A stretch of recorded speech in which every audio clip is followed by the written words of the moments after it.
Zevos, and welcome to another episode of Guild Wars 2 Daily Hack. Can any of you guess where that was today?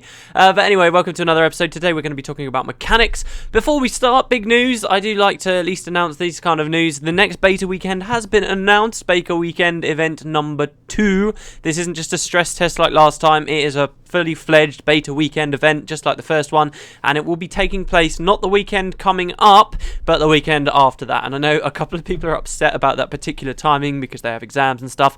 Hopefully you're not one of those people, and yeah, it should be a lot of fun, so mark it on your calendars, guys. Your original characters will not have been deleted, so you can continue to play them, and in fact ArenaNet recommend that you do continue to play them because you can actually get up to level 35 and then experience the Ascalonian Catacombs dungeon in explorable mode, which should be quite fun, and we'll see how things go there. So should be very cool. But there you go, there's the news for you, and let's actually get to the question. The first one was asked by Carl with the chair, who said, I'm not sure if this is more of a lore or a mechanics question, but do you feel there could be something similar to Guild Wars 1's bonus mission packs being implemented for Guild Wars 2?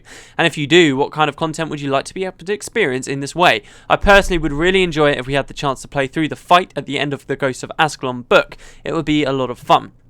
Well, I can make this a mechanics question. We don't have to just talk about these particular events, though I do have a lot of ideas of cool events that could be there. For those of you who don't understand specifically what the bonus mission pack was, when Guild Wars 2 Eye of the North had been released, which was supposed to be the end really of Guild Wars 1, once that had been released, ArenaNet started developing Guild Wars 2 and realised, oh dear, we're going to take a lot longer than we thought we were going to finish this game. And this was a long time ago. This was like back in 2008 kind of time. So what they did was they released this thing called the bonus mission pack, which you could buy as a microtransaction and would allow you to have access to 4 different new missions that were in the game. These missions had a very distinctive style to them. First of all, they were really well polished. Really well polished. If you were to ask me my top 10 missions that exist in Guild Wars 1, I'm pretty sure all 4 of those bonus mission packs ones would be up there just because they're of such high quality. It's really good, and when you complete them you could also get really fancy, nice looking skins as well, which encouraged people that wanted to do it for vanity as well to buy the bonus mission pack. It was really, really cool, and it was a very successful microtransaction.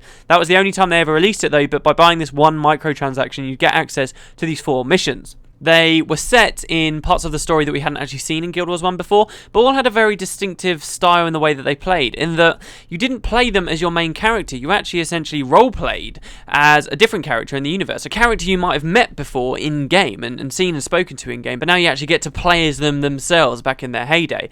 And the result of this meant that ArenaNet could balance them very, very well. They gave you all your skills, they gave you your attributes, they gave you your armor level, the amount of damage you were doing, and because they knew exactly what the player was capable of, they essentially made the gameplay feel as good and as tight and just difficult enough and just right as they possibly could, which is something that the rest of the Guild Wars 1 game did suffer from. It could be extremely hard and very, very frustrating if you weren't set up to a very good standard, and then it could become very, very easy and even boring if you were set up really, really well in Guild Wars 1. So this was something the bonus mission packs never suffered from because they perfectly tailored the experience to what the developers wanted you to have. And they gave you cool, unique skills that you wouldn't experience anywhere else. And just generally the whole experience of it was very, very fun. Not just because you were playing in these different areas of the story you hadn't seen before. So I think that bonus mission packs, there is a place for that in Guild Wars 2 because to an extent it won't necessarily be as bad as it was in Guild Wars 1, but to an extent ArenaNet will still have the problem in that they won't know specifically the capabilities of every single player for every single bit of content in the game. So that perfect balance, or what they at least consider that perfect balance, they won't always be able to hit in the rest of the game, but they will still be able to achieve it if they go back with a bonus mission pack style thing in Guild Wars 2, which could be really, really interesting. You mentioned here that you'd like a bonus mission pack about the end of the first novel, and I think the novels would be a great place to look for inspiration in the bonus mission packs if they were to do them in Guild Wars 2 or sell missions separately like this. I think the books are a brilliant place to do that. There are so many scenes, particularly in the second book, that could just make fantastic bonus missions, and I would just love to be able to roleplay as one of those characters and see the book essentially in-game would be really good. But not just past that, I think it could be even more interesting if they did bonus mission pack stuff that actually reflected Guild Wars 1 missions. That would be an interesting take on things as well, like you were replaying some Guild Wars 1 stuff but in the Guild Wars 2 engine with new skills, maybe not obviously the exact same character that you were in Guild Wars 1, but maybe a different character that was there in the story in Guild Wars 1 but you didn't quite see everything they did, and now you're kind of replaying through that mission in Guild Wars Wars 2. That could be quite cool. And then, of course, there's loads of lore that exists out there that is open for, you know, extra bonus mission packs. There's stuff to do with, like, King Doric having this massive trek, and there's just, wherever you look, all kinds of little things. I have written out a list here, but since this isn't a lore episode, I won't go too much into that. There is a lot of different potential that they could do here for taking us back into historical things that had happened in the in-game universe that we now get to play through. And even past that, what about as well in the future? What about future events that we might not 100% know how they're going to happen, but we do know they will happen? What about a bonus mission pack there? That could be quite cool. My main question for whether these bonus mission packs won't exist as microtransactions in Guild Wars 2 comes down to exactly how they're going to sell us new parts of the game. I'm not going to talk too much about expansions, but if we assume that expansions are going to just allow us to go to new continents such as Cantha and Alona, which we saw in Guild Wars 1, and then other continents that we know are probably out there but we hadn't even seen in the first game.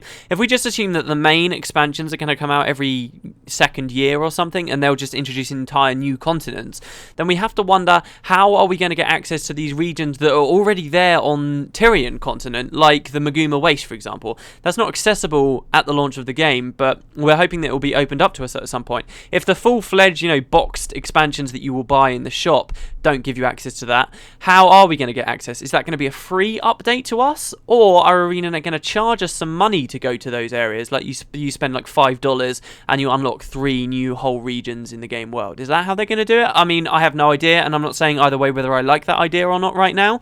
But if they did go with something like that, then they've already kind of got this niche with the microtransactions that the bonus mission pack in Guild Wars 1 was covering. They've now got that already by selling us new regions. Is there really space for both? I'd say maybe there's space for both, but whether they'll decide that they want to develop for both different types of things is another question entirely. The bonus mission pack was only really made because they had free resources. No one was working on Guild Wars 1 anymore. They'd moved over to Guild Wars 2, so they simply just pulled together some resources and said, right, you guys can go and develop these for Guild Wars 1, and that's fine. But now, if everyone at ArenaNet is now working either on the new expansion or the streaming updates for the original game, who's going to be left to then go and do bonus mission packs as well? They have expanded a lot as the company lately, and I suppose there is still scope for them to do it, but can we expect them to stretch themselves that thin when we've never seen them do something like that before? I mean, when you start looking this deep though, I kind of feel like speculation gets a bit pointless because we really can't know either way. I do think maybe we'll see the bonus mission packs come back in some form in Guild Wars 2, but maybe not straight away. It might take them a while to do, and I do think that they certainly would offer something that adding new regions doesn't, in that they can, as I said earlier, tailor this kind of perfect gameplay experience that really was some of the most rewarding gameplay I can remember from Guild Wars 1, just as far as the missions went and how they were structured and how difficult they were and how they felt. It was all just spot on, and it would be nice to see ArenaNet develop something like that for themselves, because that's a luxury that's afforded to, you know, makers of single player games where you just have one character and there's not that much character customization involved, that is afforded to single player game developers, but for MMOs you don't often see them hitting that, and it would be nice to see in Guild Wars 2 at least in some form. So I'm holding out. I'm not opposed to the idea. I like the idea of bonus mission packs, and I'd like to see many more.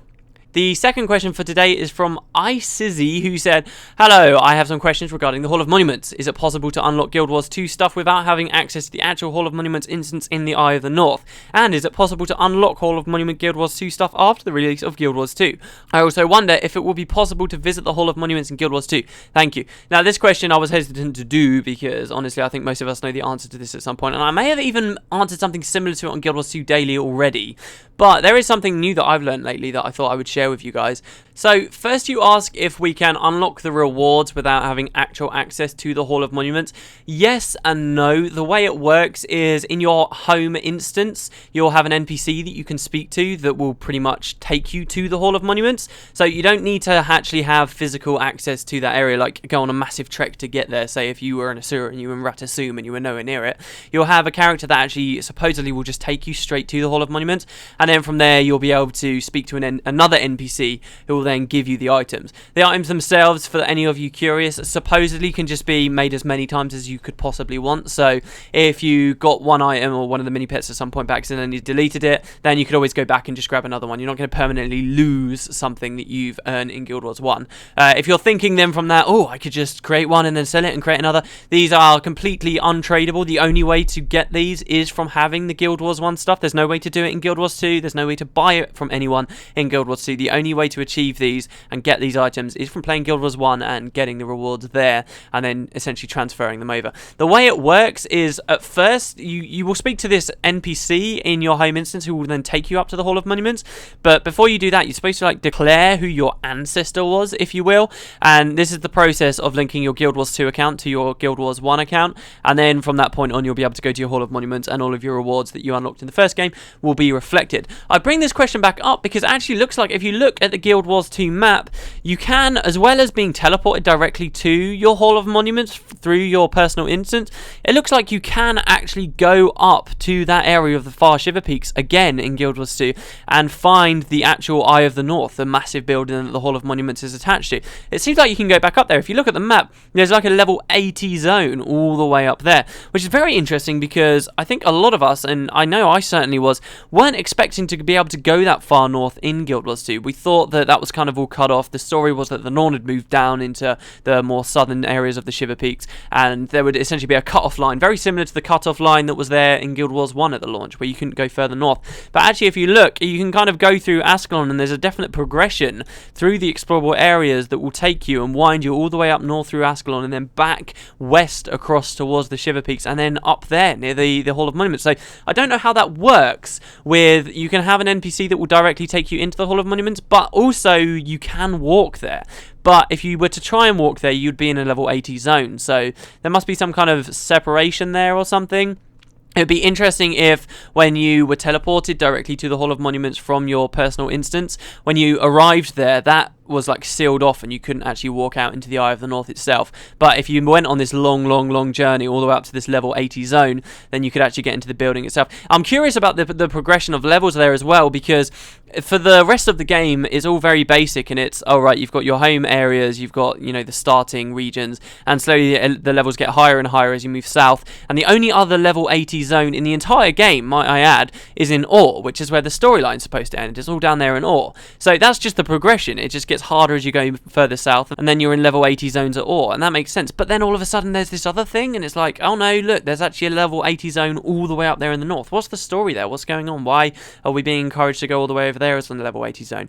Interesting. And also, to go back to what we were talking about earlier, it makes me wonder about the level range of those other regions as well that will be eventually released to us. Not necessarily the new continents, but those as well. I mean, people are scaled down in Guild Wars 2, so are they going to release these regions all at level 80, so you can only get there as level 80, or are they going to release them as like level 30 zones and not care because people are going to be scaled down? Then obviously we have the question of rewards, and it gets a little bit more complicated. But yeah, I'm very curious as to what they're doing there, and why there's this level 80 zone up near where the Hall of Monuments is, despite the fact that you can get to the Hall of Monuments directly from your personal instance. One part of me would have expected to say, oh right, well, they're clearly setting it up that if you want these rewards in Guild Wars 2, you're going to have to work for them and get a max level character before they unlock for you, which would make sense and would be helpful in some ways, in that means that all the gear you got there for your Guild Wars 1 rewards could immediately be max level and it could all be appropriate for you. But that's not a problem, and they've built in other systems to make sure that that doesn't matter anyway. So it's curious, why have they done that? What's going to be going up there as a level 80 zone?